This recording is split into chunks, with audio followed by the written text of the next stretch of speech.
Good afternoon and welcome to our Penn State Football Weekly Press Conference. Just a reminder, turn your phones to vibrate off or mute. And also a reminder that we've added Sean Clifford to our weekly Zoom calls at 1:40 today, 1:40. Thanks for joining us, and we'll send it over to Coach for an opening statement. Yeah, so like always, appreciate you guys coming out and covering Penn State football. I don't want to take that for granted. Quick summary of the Ohio game. The turnover battle was even. Offensively, we're doing a pretty good job of securing the football. We have to continue to do that. Penalties was essentially even when you talk about yards. I think we've done a pretty good job of that overall, but I still think we can be better there. Drive start has been a positive so far this year, and that's without a whole lot of turnovers. So Barney Moore's had a big part in that.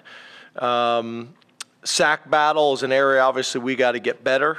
We did lose that battle. And then the explosive play battle, we did win that both offensively and defensively, as well as overall. So, those things are real positive. When you talk about players of the game, on offense, Nicholas Singleton. On defense, Chop Robinson. On special teams, Devin Ford. And then we talk about our D squad, developmental squad players of the week, who have a huge impact on getting us prepared to play while they're also being evaluated. On offense was Grayson Klein and Robert Rossi. On defense was Jake Wilson and Steven Ripka. And then on special teams was Tyler Holsworth. Obviously, the Big Ten Freshman of the Week was Nick Singleton, so that was great to see there. Few other things, positives. Obviously, we won the game. Again, I don't want to take that for granted either. We need to celebrate and enjoy winning. I think I've said this to you guys before. I don't want to become one of those coaches that you don't appreciate the wins. I want to make sure we're doing that as a program, because a lot of programs, were not able to do that Saturday and not able to enjoy Sunday the way we did. We played a lot of guys, 34 on offense, 36 on defense, for a total of 70 players in the game.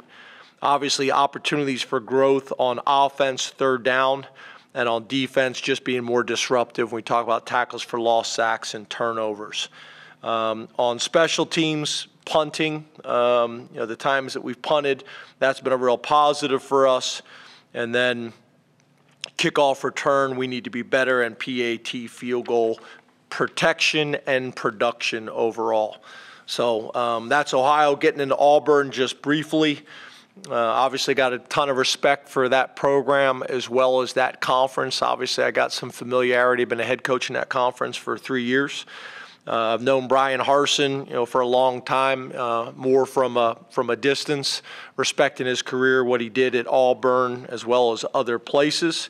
You talk about Auburn, still early in the season. I think it makes sense still to talk about returning starters from last year. They had 7 on offense, 7 on defense, and returned all of their specialists, all 4 specialists.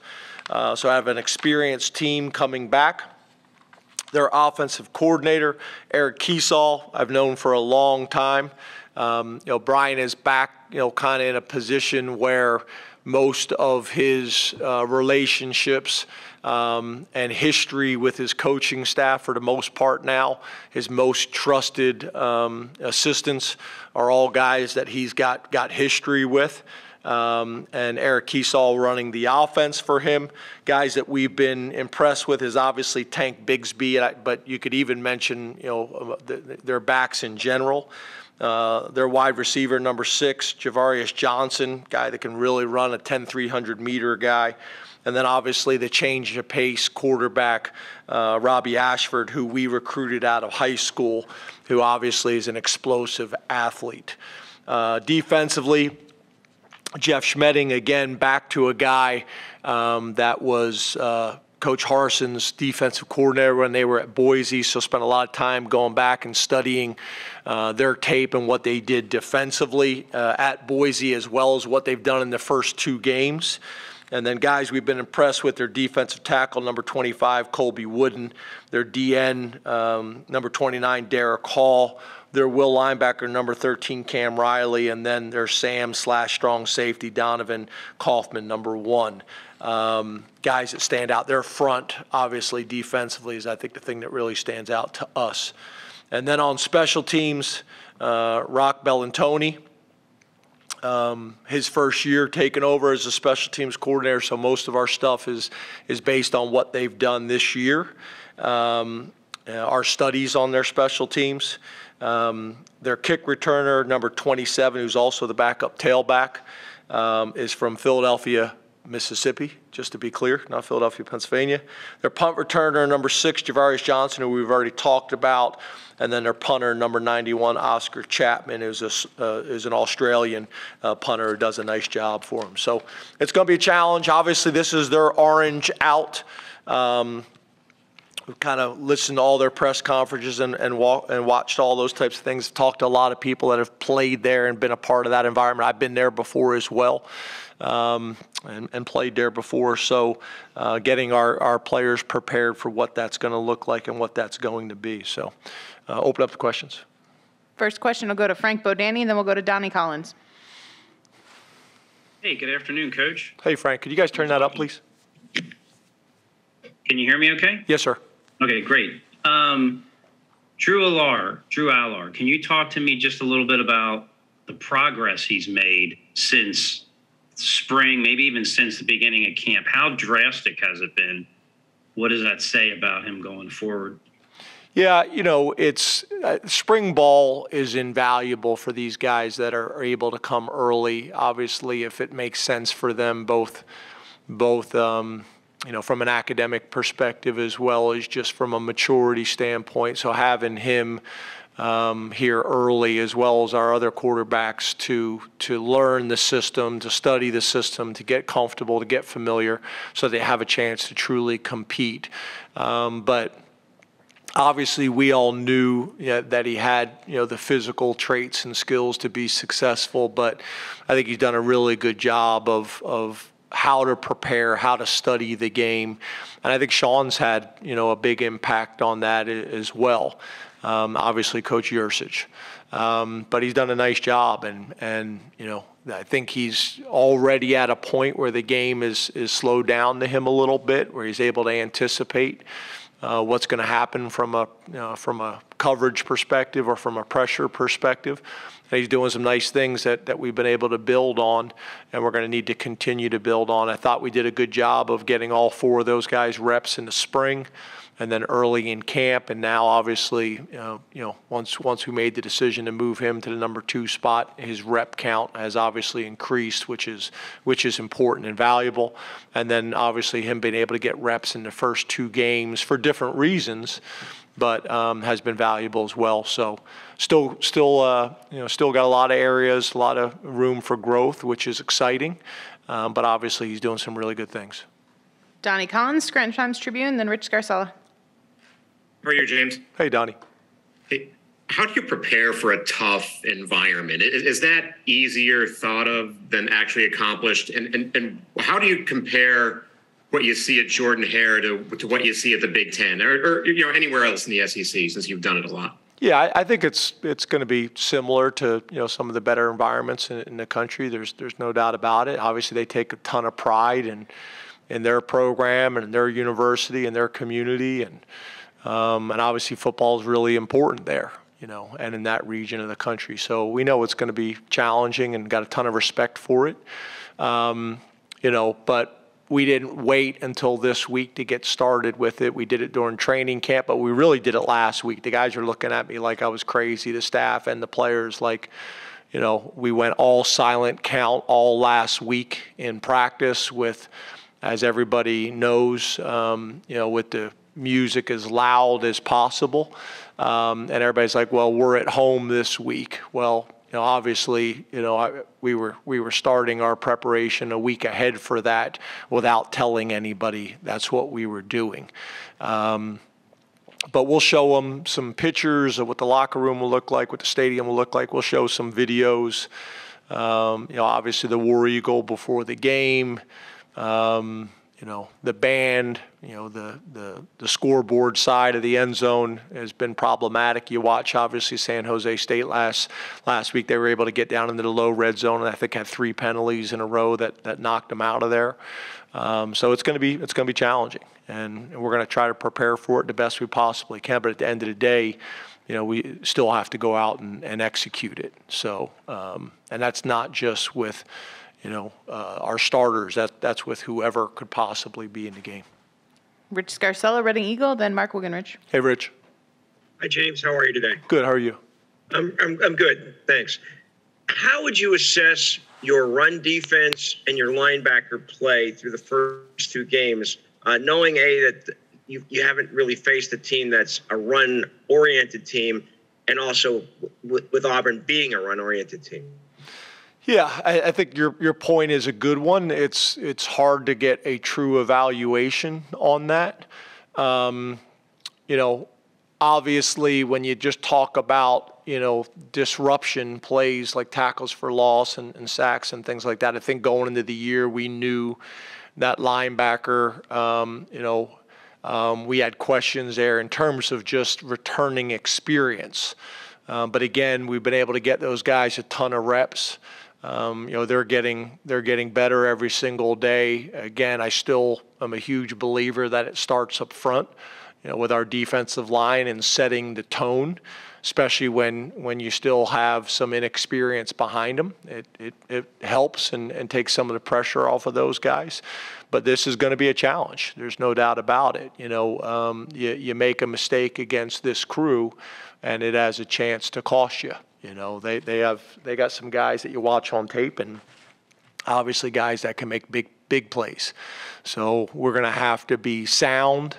We're going to have to make sure that fundamentally, we are prepared and executing the way we're going to need to execute. But we're going to be challenged. We're going to be challenged by their run game. We're going to be challenged by their athleticism. We're going to be challenged by the environment. And that's why, we got to make sure we have a great practice today. And Wednesday, Tuesdays, and Wednesdays are really important from that standpoint, especially when you're talking about the run game. And put our guys in the best position to be successful come Saturday afternoon. And then on top of that, obviously, you just also have to understand, the play action opportunities that come off of that run game as well. So you got to be prepared for both. Mark Wigginrich, all Penn State, then John McGonigal. Hey, Mark. Hey, James. How are you? Good. You mentioned about kind of pre-prepping last week with the noise and stuff like that. What did you do then preseason or during the off season to get ready for going to Auburn, having never been there before from a travel, heat, facilities perspective, that sort of thing? Yeah, kind of the same thing. Obviously noise. We sometimes maybe in the past we may transition inside or modify some practice, but we were fortunate to be outside for as many of those practices as possible. We messed around with Haluba, closing the doors and turning the heat on in there, and trying to get prepared for that as well. And then travel. We really were working on flying into there.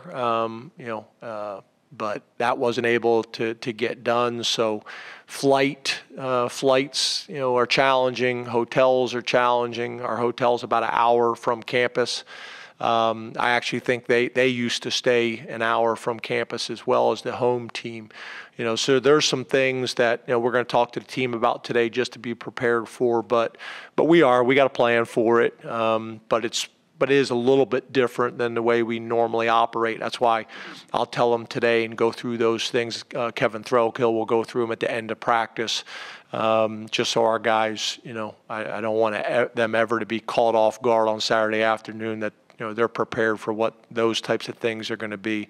But for the most part, everything else in our routine will be similar.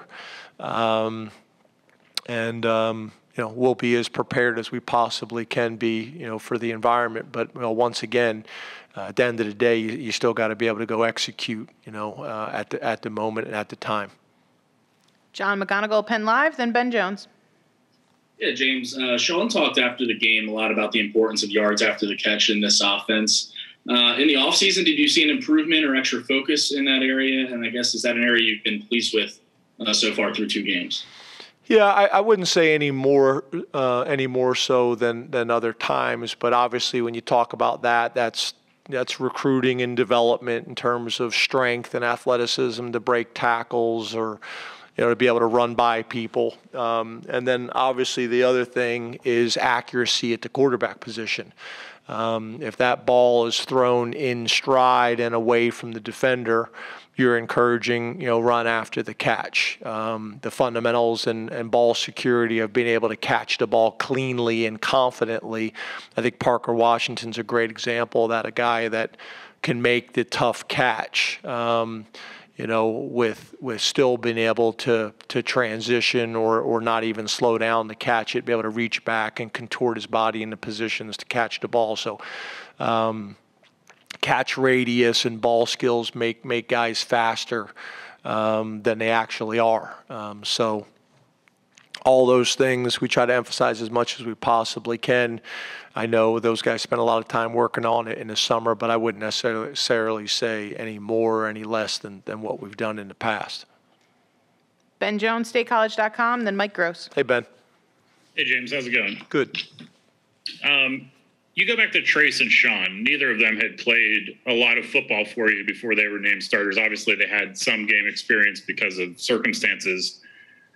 Where does Drew compare right now to guys that obviously were in the program for a while but had not really played football and then ended up subsequently having, I guess we'll see with Sean, but two of their best seasons as a starting quarterback right off the bat? Yeah, that's, I think, a lot in how we practice and how we prepare. Our twos get a lot of reps in practice, which I think helps. I would also say, with Trace, one of the things with him was, over his career, over his time, he just was so durable as well that a lot of those opportunities just didn't present themselves like they normally do. But, obviously, being able to say, we're going to make sure, like we did last week, to be able to get, Drew some experience, especially when you're talking about a freshman, compared to, because I do think it's different. Say it's a redshirt freshman or a redshirt sophomore that maybe hasn't had a whole lot of game experience, but has had a ton of reps and experience within the offensive practice. It is different when it's a true freshman and he doesn't really have either. So being able to get some of those opportunities, I think, are really important. But yeah, I think the way we practice and the way we train and the amount of reps that we get. Some people, give very little reps to their backups. It's very much the starting unit for the majority of the reps, and we try to balance that for multiple reasons. Not only obviously for practice reps and experience, but also for keeping guys fresh and healthy and those types of things. Your starters. So, hopefully we're putting ourselves in position not only for current success, but also future success with the way we are managing it. Last question on the Zoom. Mike Gross, Lancaster Newspapers, and we'll come to the room. Hey, Mike. Hey, James. How are you? Good. How are you? Good, thanks.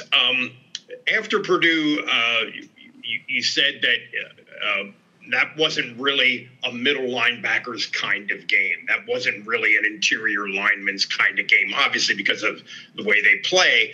So whose kind of game might Auburn be, which is a much different challenge? And also related to that, it seems like when you've had a lot of extra D-back position groups on the field defensively, like what Jair's been doing, it almost reminds me of Marcus Allen a little bit. Does that make any sense at all? And again, talk about what players might come to the fore in this matchup. Yeah, I think that's fair. Maybe not stylistically how we're using him compared to Marcus, but in terms of the plays that he's making. There's been a couple times where people have run in non-traditional downs, and Jair's made some big-time plays, even sometimes taking on offensive guards, defeating a block and making the tackle on the ball carrier, or just timely tackles, in space. So, yeah, I think in terms of, similar types of plays that he's been able to make. But yeah, I think this game, obviously, I'm a big believer that it always starts up front with your front four as well as your front seven. This game, and you look at their running backs and you look at their style of play, especially over the first 2 games of the year. We're going to have to play well up front. There's no doubt about that. And then they have the skill and the ability to play action pass off of it and shots down the field. So we're going to have to be able to do both. But I do think, to your point, how our front seven plays in this game is going to be critical based on stylistically how they want to play on offense. Open up to questions here in the room. Raise your hand. We'll get a mic to you. Yep. Hey, James, over here. How are you? Good. Olu, through 2 games, what have you seen there, and how did he put himself in a position to be successful this season? Yeah, he's playing really well. We've had a ton of respect for Olu really since he stepped on campus, and just he's one of those high production, low maintenance guys that really does everything right. You talk to the academic people about him, they love him. He's done everything right since he stepped on campus. You talk to strength and conditioning, you talk about the trainers, you talk about the equipment staff. Just, Olu's one of those guys. He just goes about his business. He does everything the right way. He's extremely focused. His play strength is exceptional. There's times where, whether it's in games or in practice, where one of our defensive ends or somebody will put a good move on him and catch him, and he's able to recover with his play strength is really impressive. And he's just consistent. And I think you guys have heard me talk about this. I know the team has heard me talk about this to nauseum, is that's the difference at this level, the guys that consistently can do it. And, his process and his habits are really good. And it's really not a surprise to any of us how high, what the level that he is playing at right now. Been super impressed with him. Did I answer your question? Okay, I didn't know. Sometimes you have a second question, and I didn't know if I missed it. Zach Allen, Daily Collegian. Hey, Zach. Thank you for your time today. Yeah, Curtis Jacobs was telling us today he's excited to go against Auburn's run game and excited to put the hard hat on, and he didn't come to Penn State to play 7-on-7 football. How are the rest of the front seven feeling going into a game against Auburn with a strong run game?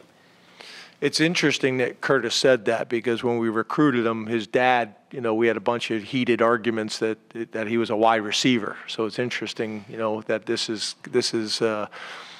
is kind of moved to this point, and I love that Curtis is approaching it that way, because I think he does have the right mentality that we need at LBU, but also has the athleticism to make the plays in the passing game based on his background.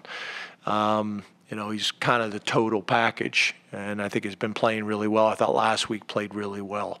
But yeah, I think, obviously that approach this week, not just with Curtis, but with our entire front seven, our defensive line, our defensive tackles, and our entire linebacking core will be tested this week, not just in the run game, but also the complementary play action passes that are going to put those guys in conflict, and some of the RPO stuff as well. So, it'll be really important, and I'm glad, that we're talking on Tuesday, and he's got that approach, and that will be reinforced in the team meeting, and that'll be reinforced at practice all week long, but starting on today, which is a hard hat day for us.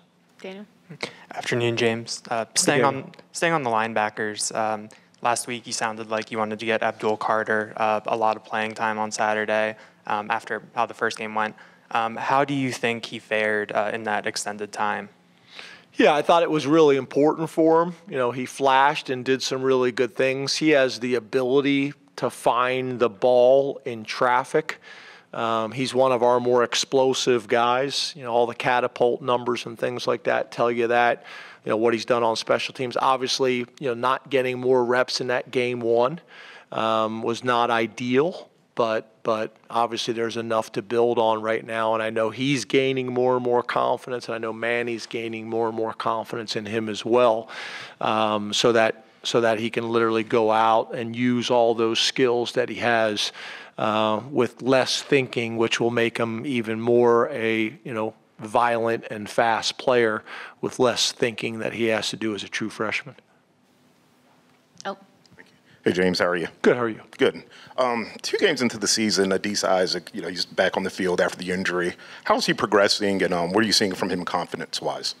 Yeah, I think well. One of the things that we're working on, not only with Adisa, but with a number of our guys, is getting their weights back to where they've been in the past. Adisa's had a really good combination of strength, size, speed, and quickness.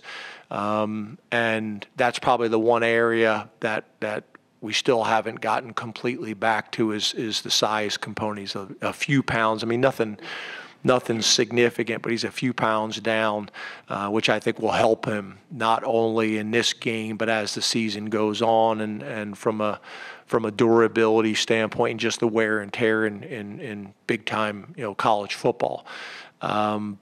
But I do think he's getting more and more confident each week. I think he's getting more and more comfortable each week. I felt like he was in a good place going into game 1, but obviously every game you play after coming back from an injury where you lost significant time, there's more and more confidence that comes with it, both physically, mentally, emotionally, all those things. So we love that he's back. He's another guy that's kind of steady Eddie in his approach and maturity and demeanor. Big fan of Adisa's. Bob. Hey, James, how you doing? Good, how are you? I'm good. James, at the top, you mentioned the sacks from the Ohio game. Did you think, or would you like to see your quarterbacks either get the ball out a little bit quicker or maybe throw it away? I didn't know that all those sacks might have been on the offensive line. Yeah, I think there's some times that we have done that, both in games and in practice, which we've talked about the importance. I think if you're not careful, you're in practice and the quarterbacks know they're never going to get hit. And they don't throw the ball away because they're extending plays and working on scramble drills, and all those things are important, but it's not game-like. And you need to make sure that your movements in the pocket or your scrambles or your ability to extend the play are game-like. And that's something that I try to reinforce as much as I possibly can at practice, because if not, you can fall into some bad habits at the quarterback position. So, there are times that we probably need to do that a little bit more, but I wouldn't necessarily those sacks, fall into that category. But some of them are probably good to get the ball away. And sometimes it's just knowing where your outlet is and launching it in that direction out of bounds. Neil? But you better be good there because you're still in the pocket. So you better be sharp and confident with that. 2 quick ones, unrelated. I saw you took a picture with the Hollidaysburg Little League team. Were you watching the Little League as it was unfolding? And do you have a long field goal plan? Is that going to be Jake, or last year it was Stout? Just wondering how that shapes up. Long field goal. We're talking about game-winning field goals is standard Sahidek, which is, I think, 52 yards or more. And then the Little League, no, those guys, we had reached out to them and they had reached out to us. So we invited them to a practice. That was a couple weeks back, which was good to spend some time with them and congratulate them on a great season. Obviously representing the state and the Hollidaysburg community and really Center County. Really cool experience for those young men, for those young kids, and their coaches and their moms and dads and all that kind of stuff. So, being able to have them here and recognize their success was pretty cool. I was not able to watch it. I think that's right kind of in the heat of our training camp, but it was also cool having them here. Sauber? Hey, James, how are you? Good, how are you? Doing good. Prior to Purdue, you mentioned having 5.5 wide receivers that you were comfortable with. After 2 games, are you still in that spot? And are the top 3 guys still tap guys, or are you more comfortable rotating guys in now? Yeah, I think that's expanding. I think that's expanding. Getting Jaden Dotton back has expanded that. Omari is a guy that's really starting to come on and gain some confidence as well. So Caden Saunders has been able to get in and play a little bit. So the list is expanding, but I would say from a rotation and a tap standpoint, we're probably still the same, where we were at. Mike? Hey, James. Hey, Mike. Hey, you're obviously aware what Will Levis has done. And with CV going from 3 to 2 to 3, what are your challenges these days playing quarterback, slotting them where they are in the order, given the way that college football is now? Yeah, I think in general across the country, it's a challenge in college football. There's no doubt about it. But at the end of the day, you just have to manage, your team and people, appropriately. And you just have to have honest conversations and tell people where they're at. And you hope people have patience to battle and compete, because there's a bunch of stories and examples of guys that have stuck it out and competed, and it's worked out well for them and the team. There's less and less of those stories, obviously, in college football because of, some obviously the new rules and dynamics that are there. But at the end of the day, you just want to be as transparent and direct and honest as you possibly can. And hopefully, be able to have the type of relationships with them and their parents, that conversation and communication is a two-way street, so that they can make great decisions and so you can be aware of what's going on. Last two questions, Audrey, then T. Frank. Hey, James, you just touched on Omari Evans and said that he's gaining confidence. I guess, what have you seen from him in the last 2 games? And is he somebody that plans to burn the red shirt? And why do you think he's been able to put himself on, to get on the field so quickly as he has? Yeah, another guy, if I remember correctly, was here for spring football, which helps. He's got some skills and talents that aren't really coachable. God-given talents and skills and ability in terms of speed. Was a guy that we were able to get in camp and get a true evaluation on during the recruiting process and did extremely well. And some of those things are starting to show up. For him, it's has not played a lot of wide receiver in his life, so that development I think was really important.